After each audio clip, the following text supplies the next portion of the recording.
Pamoja na hayo, kitupa ridhaa tunajipanga tujenge mtandao wa gesi kutoka Kinyerezi kwenda Chalinze ambao utakuwa na matoleo kuelekea kwenye maeneo ya uwekezaji ya Tamko, Zegereni, Kwala na Bagamoyo.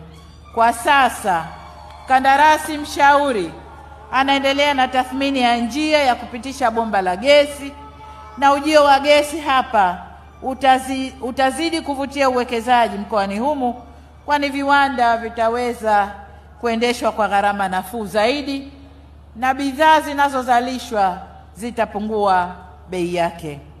Ndugu zangu wanapwani, miongoni mwa ahadi zetu kwenye ilani ni kuchukua hatua kupunguza gharama za vifaa vya ujenzi nchini, na kama nilivyosema, mkoa wa Pwani umekuwa wa mfano katika kuibeba ajenda hii ya kitaifa.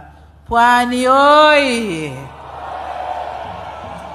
Aidha, tutaendelea kuboresha makazi mijini kwa kuhakikisha makazi, nyumba na majengo yote yanarasimishwa kwa kupimwa, kupangwa na kumilikishwa. CCM oye!